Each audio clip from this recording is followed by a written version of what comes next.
Before we get into the history, do me a favor and subscribe to the Legacy of Survival channel right now.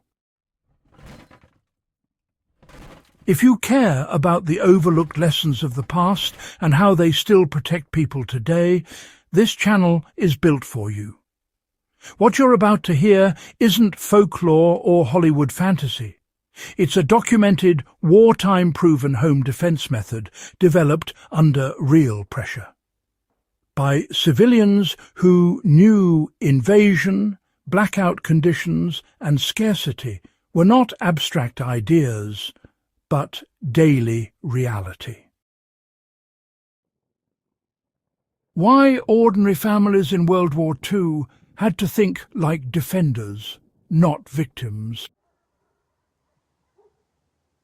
During World War II, millions of homes across Europe were left without modern policing, rapid communication, or reliable lighting.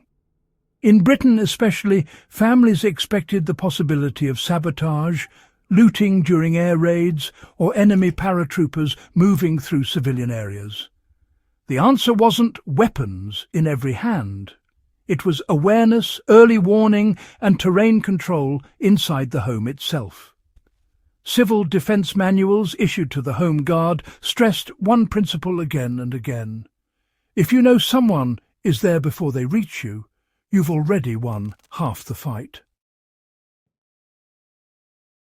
The core trick was, well, silent early warning, using the house itself as a sensor. The forgotten trick wasn't about fighting intruders head-on. It was, about turning your home into a warning system that worked in total darkness and silence. Wartime households quietly rigged doors, stairwells, hallways, and even window frames so that any unauthorized movement produced a sound, vibration, or visible disturbance.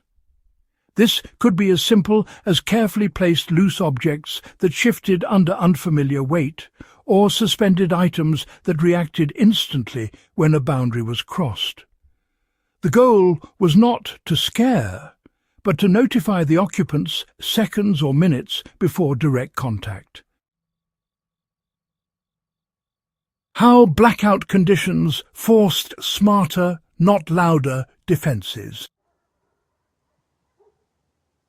Blackout regulations meant, no exterior lights and only the bare minimum of interior lighting. Intruders relied on the darkness, but so did the defenders actually. Families learned to sort of map their homes mentally and really make use of that knowledge. A loose stair tread, a narrow hallway, or even a partially blocked doorway, they all became deliberate choke points. Something as simple as a slightly unstable mat at the top of the stairs could alert someone sleeping upstairs long before an intruder ever reached a bedroom. These weren't traps meant to injure.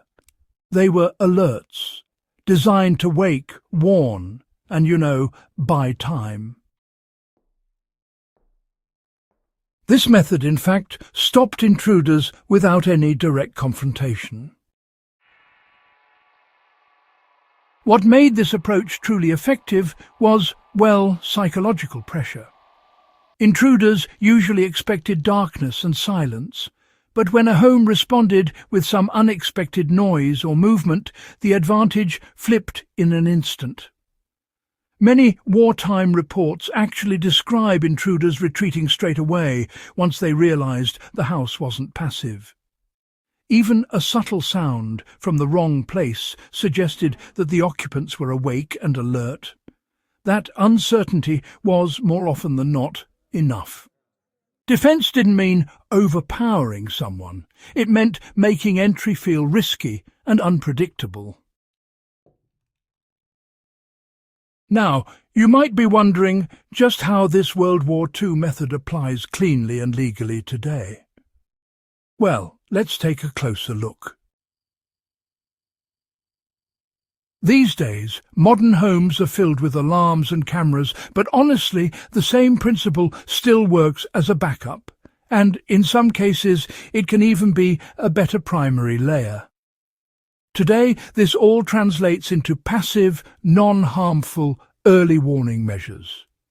For example, a pressure-sensitive object placed where only an intruder would step, a deliberately arranged hallway that produces sound when disturbed, or even a door that gives tactile feedback when opened improperly. All of these serve the same function. The key here is familiarity. You know your home's normal sounds. An intruder, on the other hand, does not. And that difference, well, that's your advantage. Let's consider a practical example of adapting this tactic responsibly, just to bring it all together. Now, just imagine a nighttime scenario where the power's out. Or, maybe the systems have failed. Instead of relying solely on electronics, a household can actually arrange interior spaces so that movement is detectable by sound and feel. For instance, a slightly unstable interior barrier that only shifts when weight is applied, or objects placed in such a way that any change in airflow or vibration becomes obvious. Even with modern materials, it's possible to replicate what wartime families did, almost instinctively. The goal here is early awareness, not injury. And, well, this distinction really matters both ethically and legally. This is exactly why historians and survivalists still study this technique, Serious historians recognize that civilian defense during World War II was, well, a kind of laboratory of necessity-driven innovation. These people, they were not soldiers, yet they developed layered security thinking decades before it became standard. Survivalists respect this method because it requires no technology, no constant maintenance, and, importantly, no escalation of force. It works because it aligns with human perception and psychology, not just brute strength. The lesson World War II quietly left behind. The real lesson is that defense begins long before confrontation. Awareness, preparation, and intelligent use of space, honestly, they outperform panic and reaction every time. Wartime civilians understood that survival often came down to seconds gained through foresight. That truth, well, it hasn't changed. Homes that respond to intrusion instead of absorbing it passively still discourage threats more effectively than most people realize.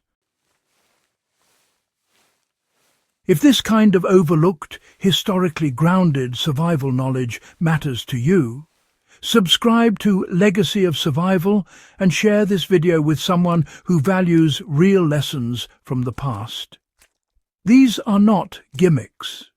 They are time-tested ideas that protected families under the worst conditions imaginable, and, they still matter today.